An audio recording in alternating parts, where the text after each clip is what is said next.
आशरा, कम अज कम मुझे जूते तो नहीं मारे। जूता हर दफा हाथ से नहीं मारा जाता। बाज औकात जुबान से कही हुई बात जूते से ज्यादा सख्त होती है, जख्म ज्यादा गहरा होता है किरण। ये शीशा दिल मस्कन तेरा। आशरा, कम अज कम मुझे जूते तो नहीं मारे। जूता हर दफा हाथ से नहीं मारा जाता। बाज औकात जुबान से कही हुई बात जूते से ज्यादा सख्त होती है, जख्म ज्यादा गहरा होता है किरण। ये भी जानती हूँ, इसका भी तजुर्बा है मुझे। मैं यहाँ पे बैठ के तुमसे अपने शौहर की बुराइयां नहीं करना चाहती, लेकिन सिकंदर के हाथों में हर उस तकलीफ का शिकार हो चुकी हूँ जिससे तुम मुझे यहाँ पे बैठ के डरा रहे। देखो, बड़े बीच में बैठेंगे तो मसला हल हो जाएगा, सिकंदर ठीक हो जाएगा, वो मान लेगा अपनी गलतियां। वो हमेशा अपनी गलती मानता है, लेकिन कभी कुछ ठीक नहीं होता और ना कभी ठीक होगा। तुम उसे एक मौका दो। तुम्हें लगता है अदनान कि मैंने उसे कोई मौका नहीं दिया होगा? एक मौका और दो किरण। अदनान, तुम्हें मुझसे हमदर्दी नहीं है?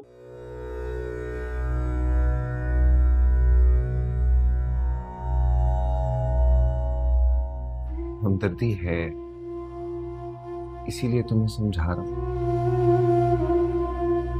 किरण, मुझे बड़ी तकलीफ होगी अगर मैंने तुम्हें तलाक के बाद परेशान देखा।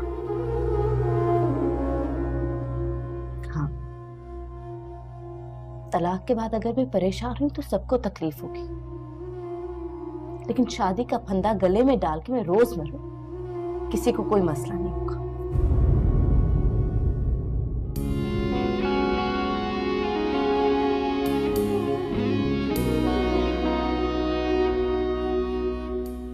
ये शीशा दिल। क्या फजूल बातें सोच रही हो तुम? ये कोई गुड्डे गुड़िया का खेल है? अभी उसकी पहली बीवी मैके से आई नहीं है और तुम उसकी दूसरी शादी का सिलसिला लेके बैठ गई हो।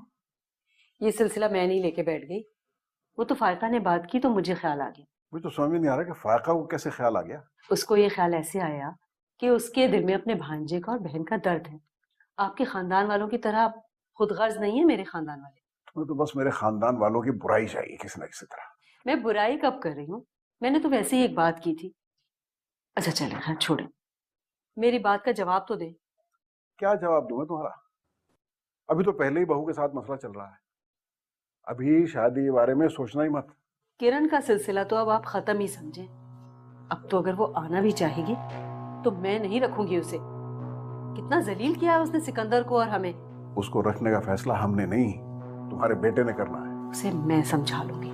मैं तो समझता हूँ कि हमें एक दफा किरण के वालिदैन के पास जाना चाहिए, हल करने की कोशिश करना चाहिए इस मसले को। मैं तो मरकर भी ना जाऊं उसको मनाने के लिए। तुमने कभी सिकंदर का हाल देखा है? तुम क्या समझती हो वो इतनी आसानी से किरण को तलाक देके तुम्हारी भांजी से शादी में राजी हो जाएगा? हमें सिकंदर और किरण के दरमियान पैचअप कराने की कोशिश करनी चाहिए। उनके बीच में झगड़े की वजह हम नहीं है।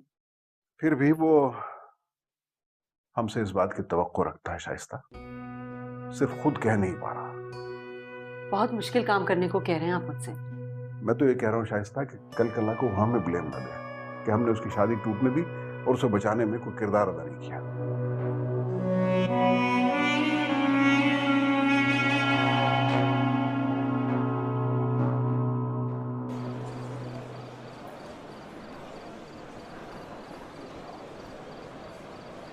मुझसे आप लिखवा लें, ये बात वो झूठ कह रही है।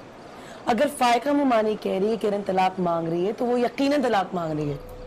आयशा मुमानी भला बताएंगी कभी? झगड़ों के बारे में तो उसने बता दिया है ना। वो भी उन्होंने तभी बताया था जब आपने उनसे पूछा था। उस दिन कुछ कहा था उन्होंने? कोई जिक्र नहीं किया। लेकिन रुखसार, तलाक बहुत बड़ी बात होती है और ऐसी बात छुपी नहीं रहती, इसलिए आयशा क्यों झूठ बोलेगी इस बारे में? और किरण भी कोई बेवकूफ थोड़ी है। आप खुद सोचिए ना अम्मी, किरण मामू के घर से कॉलेज क्यों जा रही है? फायका मुमानी जो कह रही है वो बात सही है। और ये अदनान है ना, इसे सब कुछ पता है। देखो तो कैसा मीसना बन के बैठा है। लाजमी थोड़ी है कि उनके घर की हर बात मुझे ही पता हो। होनी चाहिए। आज तक ऐसा कभी हुआ है कि किरण से तुम्हारी मुलाकात हुई और उसने तुम्हें सब कुछ ना बताया हो? अगर उसने मुझे कुछ बताया भी है तो इसका क्या मतलब है कि मैं यहाँ आके आप लोगों के साथ डिस्कस करूं, पूरे जमाने में शोर मचाऊं? तलाक उसका जाती मामला है। अगर मामू को कोई एतराज नहीं है तो फिर आप लोग कौन होते हैं कुछ भी कहने वाले? अपने घर के मसले हल नहीं होते, चौथे घर का किस्सा लेके बैठ गए। हाँ, लेके बैठ गए। तुम्हें क्या तकलीफ हो रही है? देखिए आपने, मैं कह रही हूं उसे पता है। शर्त लगा ले मुझसे, किरण तलाक मांग रही है।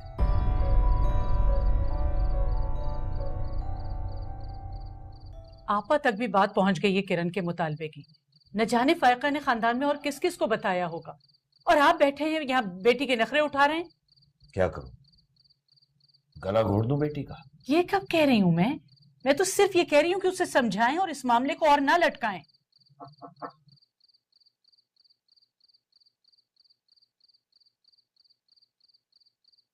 आओ बेटी आओ।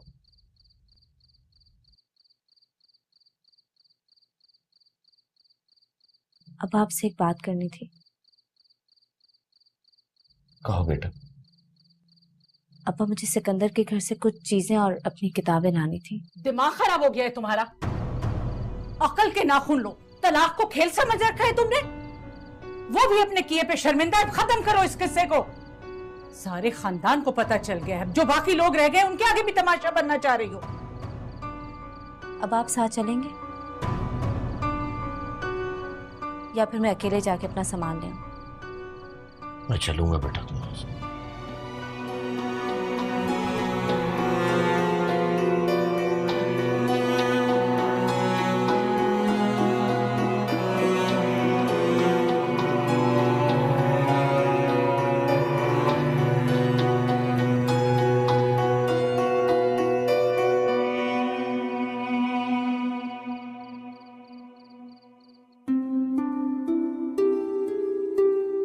मैं यहाँ पे बैठ के तुमसे अपने शौहर की बुराइयां नहीं करना चाहती, लेकिन सिकंदर के हाथों में हर उस तकलीफ का शिकार हो चुके हो जिससे तुम मुझे यहाँ पे बैठ के डरा रहे हो।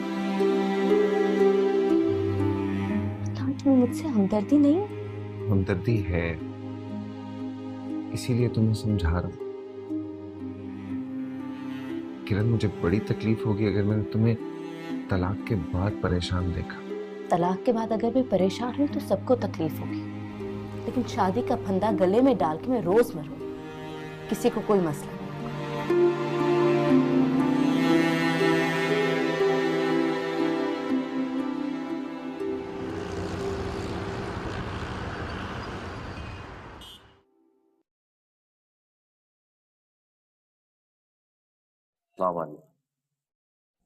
वालेकुम सलाम।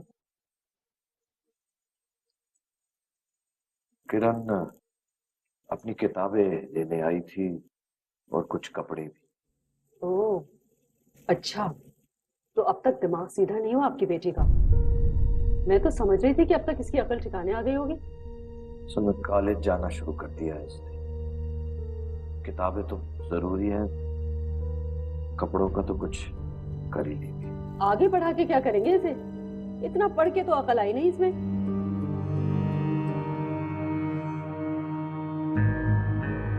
अम्मी, मुझे सिर्फ अपनी किताबें लेने दें, बाकी मुझे किसी चीज की जरूरत नहीं। आओ, मेरे सामने ले लो अपनी किताबें और जाओ यहाँ से। अगर इतना नखरा है ना तुम्हारा, तो हमें भी जरूरत नहीं है ऐसी बहू की। अब आप बैठे, मैं बस 10 मिनट में आ रही हूँ। नहीं बेटा, तुम जाकर किताबें ले आओ, मैं बाहर इंतजार करूंगा। जाओ जाओ।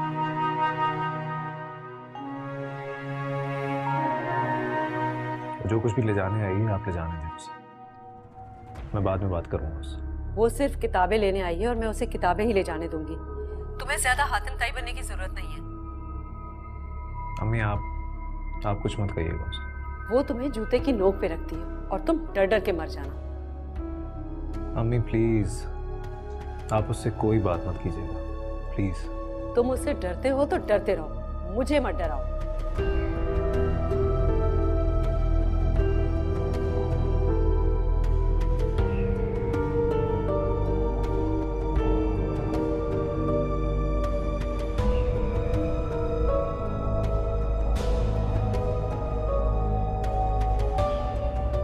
किताबें लो और जाओ, किसी और चीज को हाथ मत लगाना।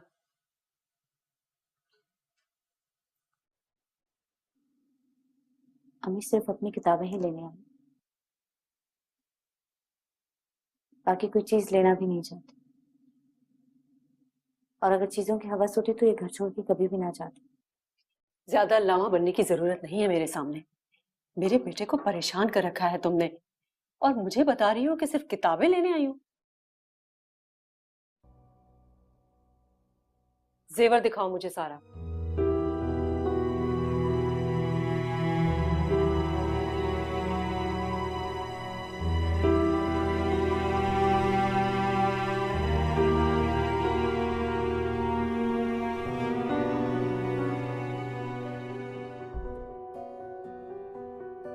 शादी पे डाले जाने वाला सारा जेवर सिकंदर ने लॉकर में रखवा दिया था। बाकी सब वो है जो शादी के बाद लेके देते। और ये जो पहना हुआ है ये भी उतारो।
सिकंदर ने कुछ पैसे भी रखवाए थे तुम्हारे पास? जी, उसी दराज में रखे थे। मैं अपने साथ कुछ नहीं लेकर गई।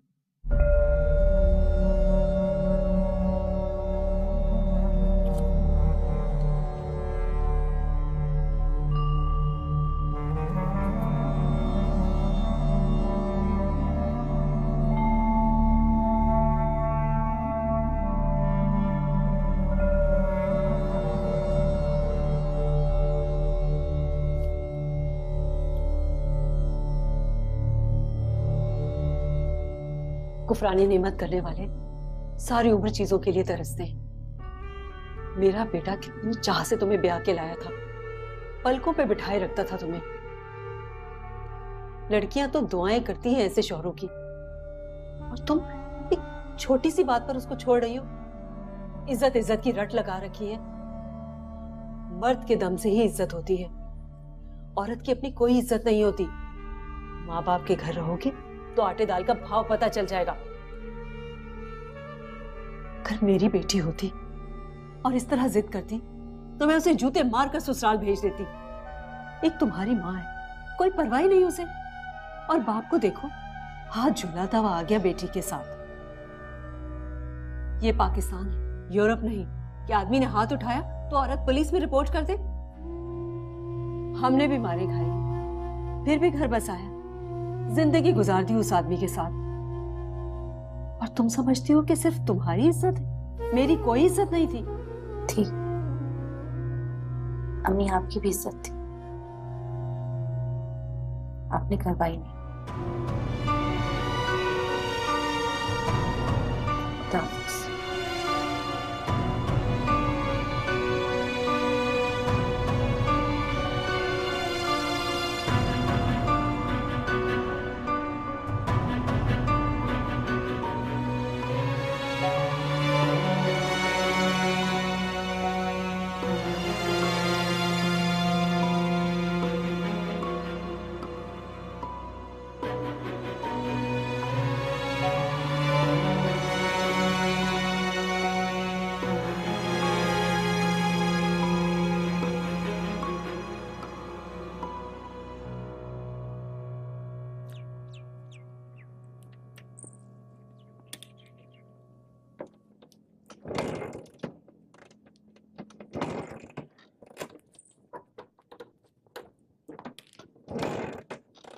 पता नहीं बेटा स्टार्ट क्यों नहीं हो रही। मेरी वजह से बहुत बेइज्जती हुई है ना आपकी? अब नहीं नहीं बेटा, ऐसी कोई बात नहीं।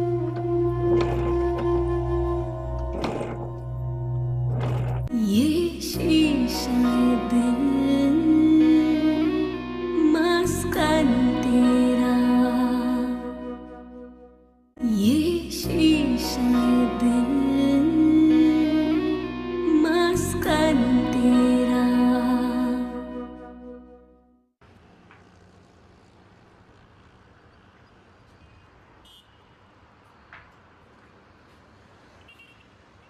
सिकंदर मिला घर पे?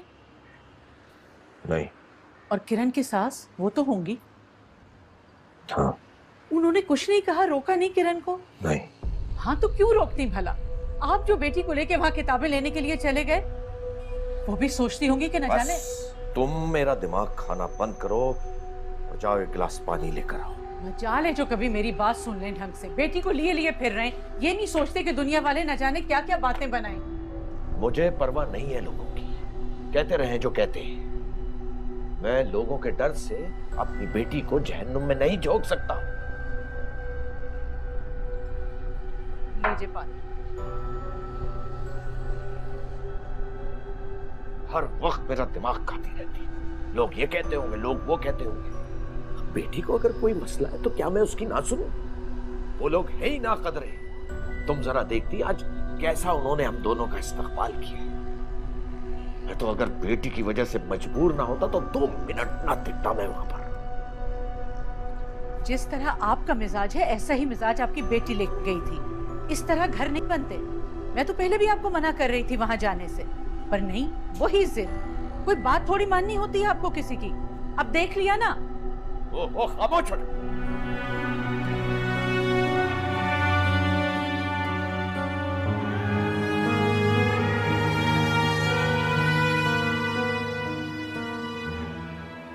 अगर आप होते तो जरा अकड़ देखते अपनी बहू की।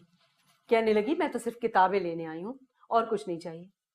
जैसे कि पता नहीं क्या क्या ले आई थी अपने घर से किताबों के अलावा।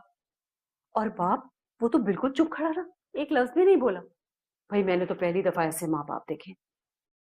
कमाल है, बेटी की ससुराल आ गए हाथ हिलाते हुए और फिर ये जा वो जा। अरे भाई वो अगर आई थी अपने कपड़े लेने तो उसे ले जाने देते। हाँ हाँ बिल्कुल, मैं उसे कहती जाओ सब कुछ ले जाओ उठा के। अरे वो तो आई थी अपने पैसे और जेवरात लेने के लिए, मगर मैंने भी उसको ले जाने नहीं दिया, सब कुछ रख लिया। अरे जब वो यहाँ रहना ही नहीं तो मैं उसे क्यों ले जाने देती कुछ। आप क्यों मुझे बार बार फोन कर? सिर्फ इसलिए कर रहा हूँ ताकि तुम जो बेवकूफी कर रही हो वो ना करो। आज घर आई थी तो तुम्हें रुकना चाहिए था। वापस क्यों चली गई? मैं क्यों वापस चली गई? आपके घर में मैं अपनी 4 किताबें लेने आई थी, लेकिन आपकी अम्मी ने मुझे ऐसे ट्रीट किया जैसे मैं चोर थी। मेरे हाथों से कानों से पूरा जेवर तक उतरवा लिया। मुझे तो लगता है कि अगर आपके दिए हुए कपड़े पहन के जाती तो शायद। किरण, मुझे नहीं पता कि तुमसे अम्मी ने क्या कहा और क्या नहीं कहा। आप झूठ बोल रहे। मेरे सामने अम्मी आपसे बात करी थी, मुझे तो लगता है कि शायद आप ही ने उनसे कहा होगा कि वो मेरे साथ। ये सोच भी कैसे सकते हो? मैं अपनी अम्मी से ये कहूंगा कि वो तुम्हें कुछ भी ले जाने ना दे, या फिर तुमसे सब कुछ छीन ले? मैं नहीं जानती कि आप क्या कर सकते हैं और क्या नहीं। मैंने तो आपके बारे में सोचना भी छोड़ दिया। लेकिन आज आपके घर में आपकी अम्मी के रवैये से मुझे बहुत तकलीफ पहुंची। मैं आपकी तरह अमीर घर की नहीं हूं, लेकिन मेरे माँ बाप ने मुझे चोरी नहीं सिखाई। मैंने कब कहा कि तुम ऐसी हो? हमेशा यही समझते रहे आप मुझे, और हमेशा यही सुनती रही मैं आपकी ज़बान से। इसलिए मुझे नहीं पता कि आप मुझे क्या समझते हैं और क्या नहीं।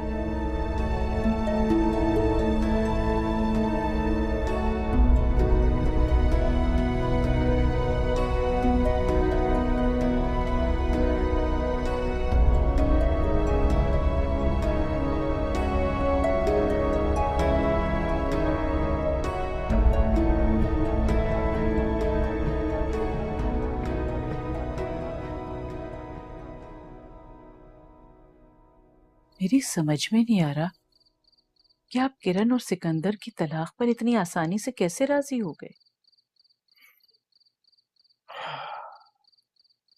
ये तो मैं खुद भी नहीं जानता। बस मैं अब उसे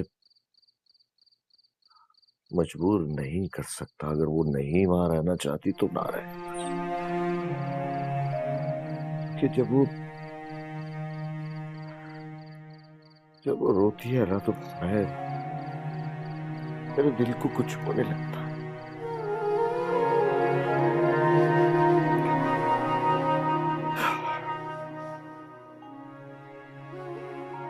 तुम भी मुझे माफ कर दो। किस बात के लिए? मैंने तुम्हारा बड़ा दिल दुखाया। मैं बहुत ज्यादती करता रहा हूं तुम्हारे साथ। उस समय मैं पता नहीं क्या क्या कहता रहा तुम्हें, और मुझे इसका एहसास हुआ।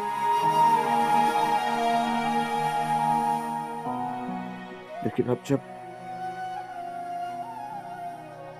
मेरी बेटी को तकलीफ पहुंची है तो मुझे एहसास हुआ कि कितनी तजलील क्या करता था।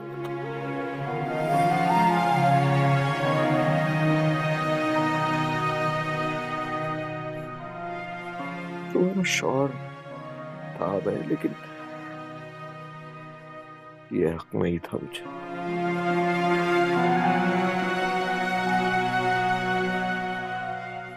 माफ कर देना।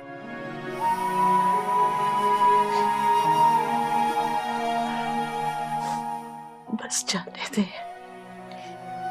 दे उन बातों को।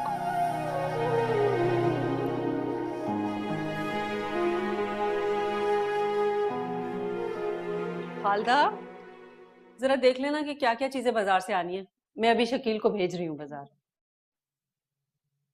आपने किरण से कल क्या कहा? क्या कहा था? ज्वेलरी के बारे में। हाँ, जब वो तलाक मांग रही है, इस घर में रहना नहीं चाहती, तो उसे कोई हक नहीं पहुंचता कि वो तुम्हारी दी हुई चीजें इस्तेमाल करे। आपने उसकी नहीं, मुझे अपनी नजरों में भी गिरा दिया।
किरण, पूरे कॉलेज में शोर मच रहा है। तुम सिकंदर से तलाक ले रही हो और तुमने मुझे नहीं बताया। हिम्मत नहीं थी। तुम्हें किसने बताया? आरजू ने कैंटीन में सबको बता रही थी। तुम क्यों ले रही हो उससे तलाक?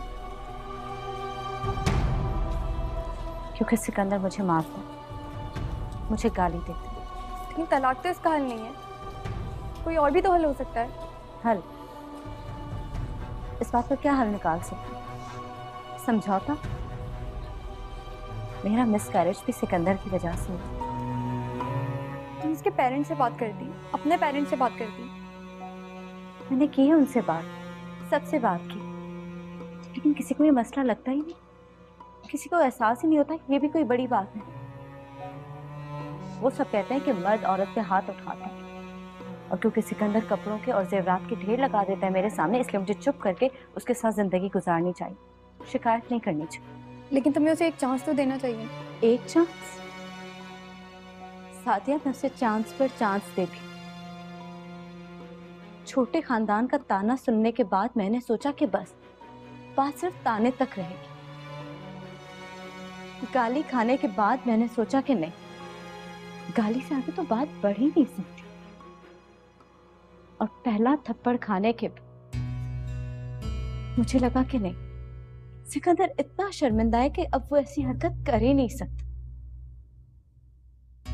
फिर अपना बच्चा खोने के बाद सादिया मुझे एहसास हुआ कि ये सिलसिला तो पहले ताने के बाद से रुका ही नहीं, खराब से खराब होता जा रहा।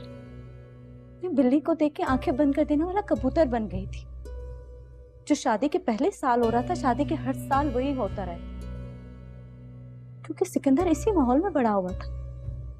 उसके लिए औरत पे हाथ उठाना कोई बात ही नहीं थी, क्योंकि सिकंदर इसी मार पीट के साथ बड़ा हुआ। ये चीजें उसकी जिंदगी का हिस्सा बनती जा रही थी। उसने मार खाने के बाद अपनी माँ को उसी बाप के साथ उसी घर में हंसते बसते देखा था, इसीलिए उसे लगता था कि मैं भी उसके साथ इसी तरह जिंदगी गुजार दूंगी। लेकिन वो तुमसे प्यार भी तो करता है। लेकिन उसे मेरी इज्जत भी तो करनी चाहिए थी। बहुत कुछ तो नहीं मांग रही थी। तुम रह लो कि उसके बगैर, तुम भी तो उससे प्यार करती हो। इसने मेरे लिए कोई ऑप्शन ही नहीं छोड़ा।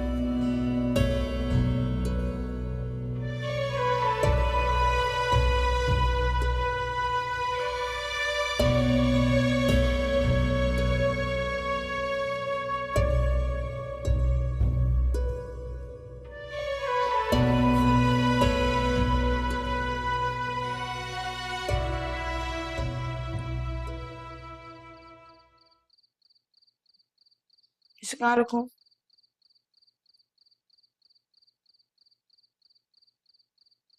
ये कौन आया? सिकंदर भाई का ड्राइवर देने आया था। अंदर रख दो।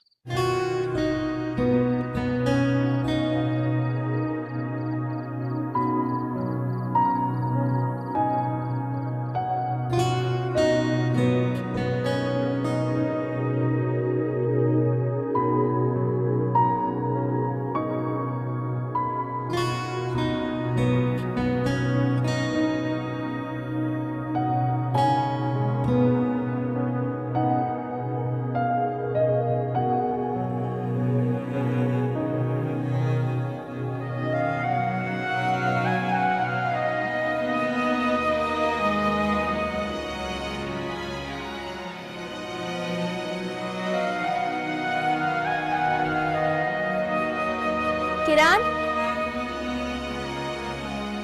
सिकंदर भाई और उनके अम्मी अब्बू आए, तुम्हें बुला रहे हैं। अम्मी कह रही है तुम बाहर आ जाओ।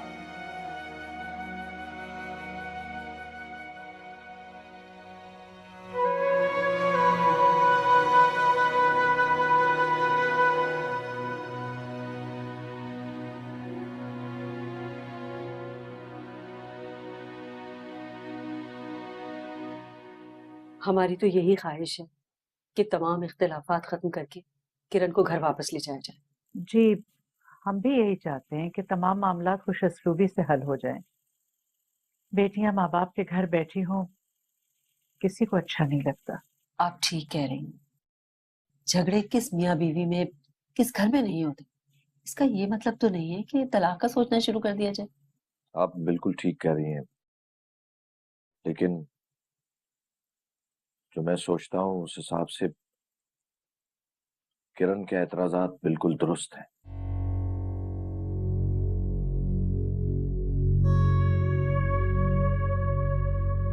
सिकंदर को कोई हक नहीं है कि वो छोटी छोटी बातों पर मेरी बेटी पर हाथ उठाए। आपकी बात बिल्कुल सही है जवान भाई, लेकिन मैं आपको यकीन दिलाता हूं कि आपको आइंदा ऐसा कोई मसला नहीं होगा।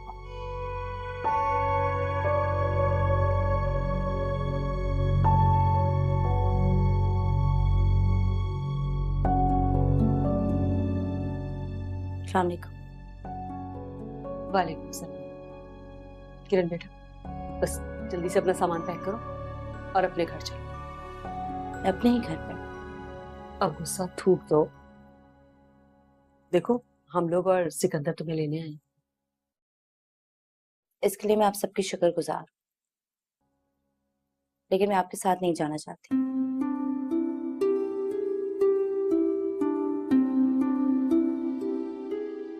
किरण, जो कुछ भी हुआ वो गलत हुआ, लेकिन मैं तुमसे वादा करता हूँ कि दोबारा ऐसा कभी नहीं होगा। ये बात आपने कितनी दफा कही है मुझसे? पहली दफा जब आपने मेरे खानदान के बारे में तहकीर आमेज अंदाज में बात की थी, तब भी आपने यही कहा था।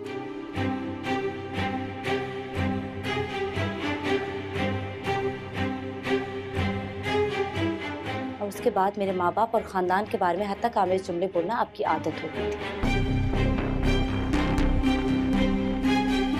मैं बहुत शर्मिंदा हूँ तुमसे। जब आपने मुझे पहली दफा गाली दी थी, तब भी यही कहा था।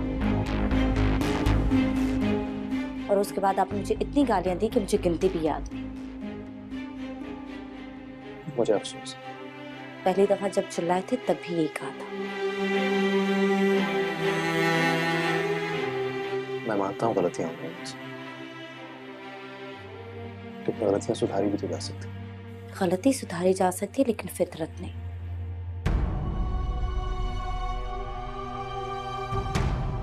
बेटा, सिकंदर शर्मिंदा है और मैं भी तुम्हें यकीन दिलाता हूँ कि आइंदा ऐसी तुम्हें कोई शिकायत नहीं। मुझे शिकायत सिकंदर से है भी नहीं पापा। शिकायत तो मुझे आपसे। मुझसे? जी, आपसे शिकायत है, क्योंकि आपने सिकंदर को बीवी की इज्जत करना नहीं सिखाया।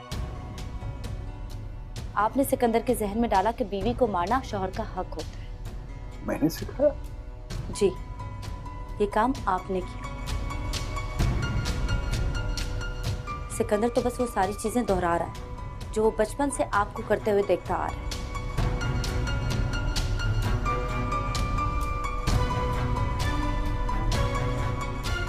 ये मेरा और वकार का मामला है।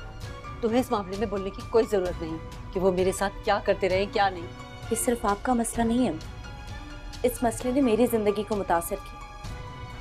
अगर सिकंदर मुझ पे हाथ उठाता है तो वो सिर्फ इसलिए उठाता है क्योंकि उसने बचपन से पापा को आप पे हाथ उठाते देखा और हमेशा आपको कॉम्प्रोमाइज करते देखा। औरत पे हाथ उठाने का हक अल्लाह ने दिया है मर्द को। जाओ जाकर कुरान पढ़ो और सीखो अच्छी बीवी क्या होती है। अच्छी बीवी के फराइज में कहीं पे भी मर्द के जूते और गालियां खाना नहीं शामिल। मर्द को इजाजत है कि अगर जरूरत पड़े तो बीवी पे हाथ उठाए। किस औरत पे हाथ उठाने की इजाजत देता है कुरान?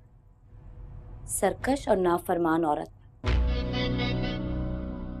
ना मैं सरकश थी और ना ही नाफरमान। मर्द निगरान है औरत का, उस पर माल खर्च करता है, इसलिए उसे अल्लाह ने इजाजत दी है कि वो उस पर सख्ती कर सकता है और जरूरत पड़ने पर मारपीट भी कर सकता है। कुरान ने इंसान को अशरफुल मखलूकात कहा है। इंसान को, मर्द को नहीं। मर्द और औरत दोनों को। मर्द को औरत का निगरान बनाया तहफ़्फ़ुज़ देने के लिए, मारपीट करने के लिए नहीं। अच्छा, मुझे सबक पढ़ाने की जरूरत नहीं है, मुझे दीन का तुमसे ज्यादा पता है। बड़ों से हमेशा से सुनती आई हूँ कि मर्द को हक है औरत पे हाथ उठाने का। बड़ों की बहुत सारी बातें गलत भी हो सकती। मैंने कुरान में सरकश और नाफरमान औरत पे हाथ उठाने का जरूर पढ़ा है और हदीस है कि उसके चेहरे पे मत मारो और उसको ऐसी ज़रब ना दो जिससे उसको निशान पड़ जाए।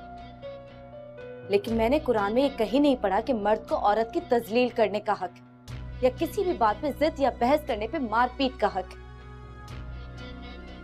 जो दीन बीवी को शौहर का लिबास कहता है, वो उस लिबास को चीरने फाड़ने का कैसे कह सकता है? वो उसकी धज्जियां उड़ाने का कैसे कह सकता है? मैंने तो कुरान में कहीं नहीं पढ़ा। अगर आपने पढ़ा है तो मुझे दिखा दो। अच्छा, हम यहाँ बहस करने नहीं आए थे, तुम्हें समझाने आए थे, जलील होने नहीं आए थे। बहुत इज्जत करवा ली हमने अपनी। ठीक है, अब हम तुम्हारी फरमाइश पूरी कर देते हैं। चलो।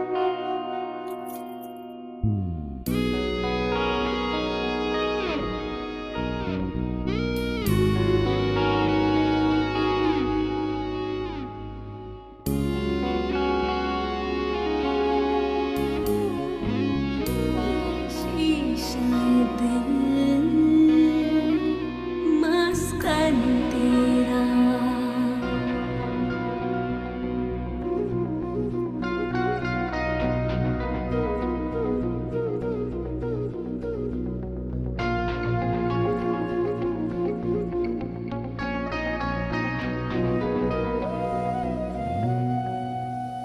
लफ्ज़ों के नुकीले कंकर से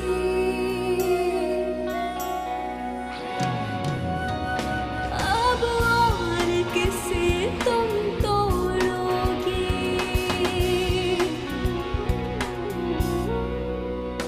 ये तन मन किरची किरची है, बिखरे शीशे क्या जोड़ोगे?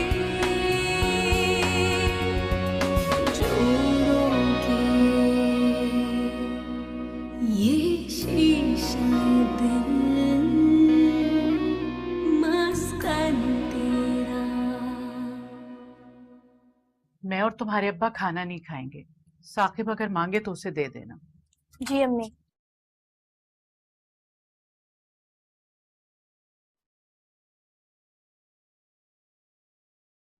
क्या जरूरत थी इस किस्म की बात करने की तुम्हें? खुद चलकर हमारे घर आए थे वो लोग। सिकंदर इतना शर्मिंदा था, चली जाती उनके साथ, इसमें जिद की क्या बात थी? औरतें तो मिट्टी हो जाती हैं घर बनाने के लिए। तुमने तो हमारे बारे में भी ना सोचा। घर भी बच जाता, इज्जत भी रह जाती। इज्जत बचाई, घर टूटने थी। इन दोनों में से एक ही चॉइस थी मेरे पास। दोनों चीजें नहीं मिलनी थी मुझे अपनी, कभी भी नहीं मिलनी थी।